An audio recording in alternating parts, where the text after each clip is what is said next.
안녕하세요. 소문난 성경교실과 함께하게 된 배본철 교수입니다.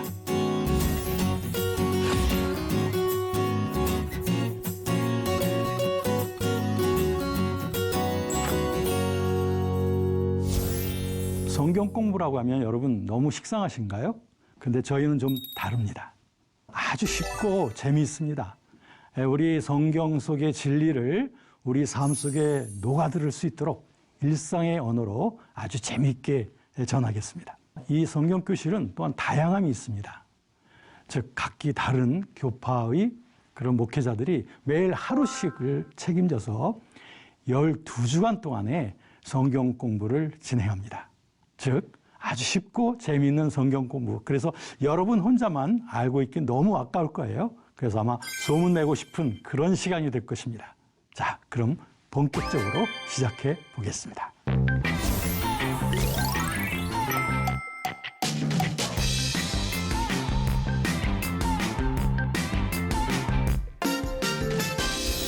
자, 여러분, 저는 여러분들의 그 신앙생활 속에 그 성령님과의 그 관계, 그리고 성령에 대한 그 지식, 이것이 얼마나 중요한지에 대해서 지금부터 12주 동안 여러분과 함께 나눠보려고 합니다.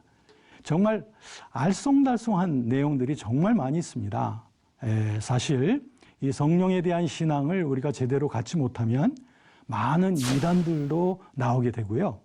그리고 우리 신앙이 정말 잘못되어질 경우들이 정말 많습니다. 그래서 오늘 첫 번째 시간으로서 과연 성령은 무엇인가? 성령은 어떤 분인가 하는 이 질문부터 우리가 한번 살펴보도록 하겠습니다. 아마 여러분 많은 질문들이 여러분들에게 있으실 텐데요. 오늘 속 시원하게 한번 해결 받아볼 수 있는 그런 시간이 되었으면 좋겠습니다. 자, 첫 번째 여러분 그 성령이라고 하면 많은 분들이 오늘날 또 오순절 성령 강림 이후에만 그 성령의 역사가 있다고 생각하시는 분들이 계신데요. 아닙니다. 성령께서는 정말 태초 이전부터 하나님의 성삼위 하나님의 한 분으로서 함께 계신 분입니다. 한번 보실까요? 자, 성령이 무엇일까? 이 주제인데요. 창세기의 제일 첫 번째 1장 2절에 보면 땅이 혼돈하고 공허하며 흑암이 깊음 위에 있고 하나님의 신이 수면에 운행하시니라. 자, 여기서 이 하나님의 신, The Spirit of God. 바로 이 하나님의 신이 바로 성령을 일컫는 것입니다. 그렇다면 하나님의 성령은 오늘날뿐 아니고 또 예수님 당시만도 아니고 구약시대만도 아니고 그 이전부터, 아니 시간 창조 이전부터 하나님과 함께 하신 하나님 바로 그분이시기라고 말 수 있고요. 그러므로 여기에서부터 우리들이 많은 오해들이 또 생길 수가 있습니다. 자, 그래서 많은 분들이 이런 오해를 갖고 있는데요. 아마 여러분들도 이런 생각을 해보신 적이 있었을 거예요. 뭐냐면 구약시대 때는 성부 하나님이 일하시고 또 성자 예수 그리스도 때는 성자 예수 그리스도가 주인공이시고 그리고 오순절 성령 강림 이후에는 성령 시대다. 이렇게 해서 어떤 분들은 이 시대를 세 구분을 해서 성부 시대, 성자 시대, 그리고 성령 시대로 이렇게 나누시는 분들이 계셔요. 자, 이렇게 되면 우리 신앙에 어떤 문제가 발생하게 되는가 하면 이것은 각 시대 여론이라고 말하거든요. 그런데 이것이 점점 강조되어지다 보면 각 시대마다 성부, 성자, 성령 따로따로 이렇게 주장을 한다고 해서 이렇게 되면 결국엔 삼신론으로 빠져들어가게 됩니다. 여러분, 삼신론. 이 삼신론이라고 하는 것은 기독교의 신론하고는 전혀 닿지 않는 것이죠. 기독교의 신론은 삼위일체론이겠죠. 그런데 우리 기독교 신앙이 이렇게 시대 구분을 너무 하고 성부, 성자, 성령으로 배분을 하다 보면 삼신론으로 빠지게 되면 결국엔 다신론과 또 연결이 되어진단 말이에요. 자, 우리 성경에 보면 하나님의 삼위일체성에 대해서 강조되어진 부분들이 굉장히 많은데요. 그 중에 한 군데를 한번 보실까요? 요한복음 14장 16절부터 17절까지 보면 예수님께서 말씀하셨어요. 내가 아버지께 구하겠으니, 여기서 내가는 예수 그리스도시겠죠? 그가, 여기는 바로 성부 하나님을 말하는 거예요. 또 다른 보혜사를, 자, 여기 보시면 성자, 그리고 성부, 그리고 성령, 이 삼위 하나님이 여기 잘 나타나고 있습니다. 뭐 꼭 여기에만 있는 것이 아니지만 성경에는 도처에 하나님의 삼위일체성에 대한 그런 언급이 정말 많이 있다라고 말씀드릴 수 있겠습니다. 그래서 우리가 성령 하나님에 대한 그 여러 가지 오해들, 궁금증들을 우리가 살펴보기에 앞서서 우리는 삼위일체 하나님과 성령과의 관계를 먼저 살펴보는 것이 굉장히 중요하다.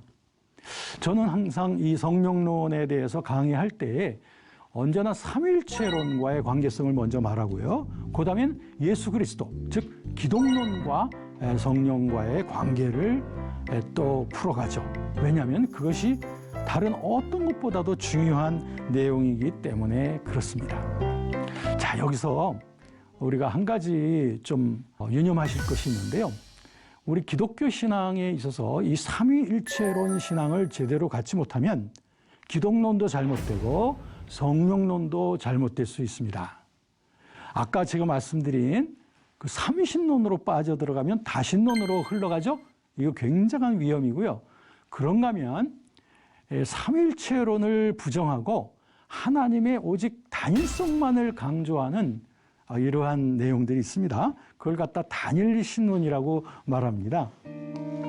좀 어려운 말이긴 하겠죠. 근데 단일신론, 모나키아니즘이라고 하는데요. 하나님은 삼위 하나님이 아니라 한 하나님이다 라고 하는 것만을 강조하는 것이죠. 근데 이 단일신론에는 두 가지가 있습니다. 첫 번째는 역동적 단일신론이라고 해서요. 이게 다이나믹 모나키아니즘이라고 하셔요. 이것은 무슨 내용이냐면은 예수님이 완전한 인간이었다라는 거예요. 그런데 그 인간이신 예수께서 요단강에서 세례 요한에게 세례 받을 그 즈음에 성령을 받아서 그때 이제 하나님으로 등극하게 됐다. 그러니까 이 역동적 단일신론은 예수가 원래는 인간이었다 라고 하는 데서 시작하는 거예요. 그렇다면 이 역동적 단일신론은 즉 예수 그리스도의 신성이 부정되는 거예요. 굉장히 문제가 있죠. 그러면서 하나님의 단일성만 강조하는 거예요. 자, 또 하나의 단일신론이 있어요. 그거는 양태론적 단일신론이라고 하는데 이 모달리스틱, 모양, 형태만이 바뀐다는 거예요. 이건 뭐냐면 하나님은 한 분이신데 한 분인 하나님이 모양만 바뀌어서 예수처럼, 모양만 바뀌어서 성령으로 나타난다는 거예요. 그러면서 오직 하나님의 단일성만 강조하는데요. 이렇게 되다 보면은 예수 그리스도의 인성이 부정이 되는 겁니다. 아시겠죠? 아까 역동적 단일신론의 위험은 예수 그리스도의 신성이 부정된다고 하는 것이고요. 양태론적 단일신론은 예수 그리스도의 인성을 그들이 부정하게 된다는 거예요. 이렇게 되면 거기에 따라서 성령론도 역시 잘못되어져 가게 되는 거죠. 여러분, 이처럼 삼위일체론과 성령론과의 관계가 이렇게 중요한 관계 속에 있다. 자, 근데 여기서 끝나는 게 아니고요. 하나의 또 잘못되어지게 되는 삼위일체론인데 그게 뭐냐면 종속적 삼위일체론이에요. 여러분, 아까 제가 본 것은 단일신론이었었어요. 지금 보는 건 뭐냐면 삼위일체는 삼위일체론인데 종속적이다. 이건 무슨 말이냐면 한마디로 말하면 성부 하나님이 가장 근원적이고 크고 그 다음에 성자, 그 다음에 성령 해서 이 성령이 성부로부터 나와서 성자를 통해서 나올 뿐이다 라고 해서 성부 하나님이 가장 크게 위치를 부여하고 가장 근원적으로 보고 성자는 중개적으로 봄으로 말미암아 성부, 성자, 성령이 종속적이에요. 마치 계급적이죠. 이것이 큰 문제가 일어나게 됩니다. 만약에 이렇게 되면 이 성령이 도대체 뭐냐 이거예요. 이 성령에 대한 언급에 있어서 종속설에 빠져 들어가게 되면 가장 열등한 신호로서 설명이 되어집니다. 그러다 보면 성부 하나님이 가장 크고 성령은 아주 가장 마지막 영이라고 이렇게 잘못 설명되어질 수 있고, 더 나아가서는 이 성령의 인격성조차도 부정이 되어지는 겁니다. 자, 오늘날 우리 주변에 여러 이단들 있지 않습니까? 이단들 가운데 보면 이 단일 신론에 빠져 있는 이단들이 많이 있습니다. 그래서 그들은 삼일체론을 절대 부정합니다. 이거 굉장히 잘못된 그런 이단들이고요. 또 어떤 신앙에 보면은 이런 종속설로 빠져들어가서 성령을 굉장히 열등한, 마치 하나님으로부터 나오는 어떤 바람, 어떤 능력, 어떤 영향력, 이 정도로만 생각하면서 성령의 인격성과 삼위 하나님의 동등성을 부정하는 이러한 잘못된 신앙으로 빠져들어가시는 분들이 계신데요. 오늘 이 시간에 이 삼일체 하나님과 성령론과의 이 관계를 통해서 여러분들이 성령 하나님은 정말 성부, 성자, 성령님 동등하신 그런 분이시구나. 또 성령 하나님은 인격을 지니신 그러한 우리가 섬겨야 되는 귀한 분이구나 하는 것을 우리가 알 수 있게 되는 거죠. 자, 오늘 제가 먼저 말씀드린 것은 이 삼일체론이 잘못되면 성령론도 역시 잘못될 수 있다라고 하는 것을 먼저 말씀드린 거예요. 잘 이해가 되시죠? 그 다음에 우리 성도님들이 굉장히 궁금해하고 또 잘못 이해하고 계실 수 있는 것 중에 하나가 뭐냐면, 예수님을 영접하는 것은 다르고 성령을 또 받아들이는 것도 딴 거다 하면서 예수 영접과 성령 받는 것을 굉장히 다르게 이렇게 보시는 분들이 계셔요. 이건 제가 분명히 말씀드립니다. 예수님의 영접한다고 하는 것은 예수 그리스도의 영이신 성령님을 영접하는 걸 말합니다. 오해하지 마세요. 예수 그리스도를 영접한다는 것은 바로 예수 그리스도의 영이신 성령님을 영접하는 것이다. 아시겠죠? 그렇기 때문에 예수님의 영접과 성령을 받는 것을 다른 경험이라고 말하게 되면 이거 커다란 문제에 봉착하게 됩니다. 어떤 문제요? 그것은 곧 아까 말씀드린 대로 다신론으로 빠져들어갈 수 있어요. 예수 영접은 했는데 성령님은 아직 못 모셨다? 이거 커다란 문제가 되는 겁니다. 여러분 꼭 잊지 마십시오. 예수님을 영접한다는 것은 예수 그리스도의 영이신 성령님을 영접함으로 우리가 예수 그리스도를 모시게 된다는 거예요. 그래서 로마서 8장 15절이라든지 16절 그리고 고린도서 12장 3절 말씀에 보면 바로 성령께서 우리가 하나님의 자녀인 것을 증거하신다. 그래서 우리가 아버지라고 부를 수 있게끔 해주시는 분, 그분이 바로 성령이에요. 그러니까 보면 성령으로 아니하고는 누구든지 예수님을 주님이라고 할 수가 없다. 그렇죠? 그러니까 성령의 역사로 말미암아 우리가 예수님을 주님이라고 고백할 수 있는 것이다. 그러므로 확실하죠. 바로 예수님을 모셔드리는 것, 성령님을 모셔드리는 것이다. 그래서 우리 주변에 이런 잘못된 신앙을 빠져들어가시는 분들이 상상외로 많이 있습니다. 여러분 주변을 한번 보시면 예수님은 믿는데 아직 성령을 못 받았어 라고 하시는 분들이 계셔요. 사실은 여러분 앞에 서 있는 저도 이런 저의 신앙생활에 이런 좀 잘못된 오해가 있었습니다.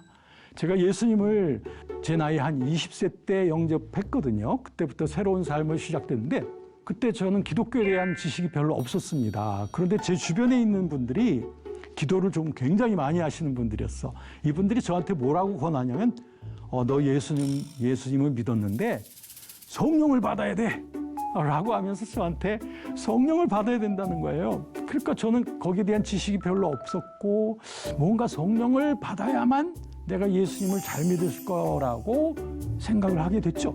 그래서 그분들에게 물어봤죠. 어떻게 하면 성령을 받을 수 있어요? 라고 했더니 이분들이 말씀하기를 성령 받는 거 굉장히 어려워. 산에 올라가서 나무 뿌리가 뽑혀질 정도로 기도하지 않으면 안 돼. 그리고 목에서 피가 나오도록 기도하지 않으면 안 돼. 라고 얘기하는 거였어요. 저는 아무것도 몰랐기 때문에 저는 그때부터 산에 올라가서 나무 뿌리를 붙잡고 기도하기 시작했어요. 좀 잘 뽑힐 수 있을 만한 그런 나무를 선택했겠죠. 막 흔들어 댑니다. 그리고 뭔가 제 목에서 피가 나와야 된다고 하는 그런 권면 때문에 목에다 힘을 주고서 기도하기 시작했죠. 자, 제가 바라는 그 성령은 제가 받지 못했습니다. 저는 어떤 걸 바라고 있었을까요? 저는 아마도 성령을 받으면 굉장한 어떤 몸이 막 떨린다든지 환상이 보인다든지 뭔가 새로운 세계가 확 환상 중에 열린다든지 이런 것들을 아마 기대했을는지도 몰라요. 그런 식으로 제가 성령을 받을 수 없었습니다. 나중에 시간이 흘러가고 난 다음 저는 성경과 그리고 여러 경건서적들의 도움을 받아서 아하, 성령을 받는다는 게 바로 예수 그리스도를 모셔드리는 거구나 라고 하는 것을 알게 되었던 것이죠. 아마 제가 이런 말씀을 드릴 때 아마 여러분 중에도 이런 갈등을 거쳐오신 분들이 분명히 계셨으리라고 생각을 합니다. 그 다음에 제가 성도님들로부터 많은 질문들을 받는 내용 중에 하나 이런 것이 있습니다. 뭐냐면 아니 성령님이 내 안에 계시다면 그때부터 성령님과의 교제를 해야 되는 것인데 성령님을 인격적으로 섬긴다는 게 도대체 무슨 의미입니까? 라고 하는 질문들을 참 많이 받습니다. 성령은 살아계신 하나님의 영이시죠. 그렇다면 그분과 인격적인 교제를 우리가 필요한다는 거 이것은 두말할 나위 없겠죠. 근데 인격적인 교제라고 하는 말 속에서 어떤 분들은 이런 오해를 하는 거예요. 뭐냐면 그러면 성령은 우리가 마치 인간이 인간에게 말하듯이 그렇게 우리에게 귓속말을 하듯이 말이지 우리에게 육성으로 말하듯이 그렇게 분명한 음성으로 우리에게 말해줄 거야 라고 기도해야 하는 거죠. 저는 실제로 이런 말을 들었어요. 어떤 분이 말하기를 성령은 오른쪽 귀를 통해서 말씀하시고 마귀는 왼쪽 귀를 통해서 말한다. 정말 아무 성경적인 근거도 없는 완전히 자기 주관적인 체험에만 근거한 그런 얼토당토하지 아니한 그런 내용이 되겠어요.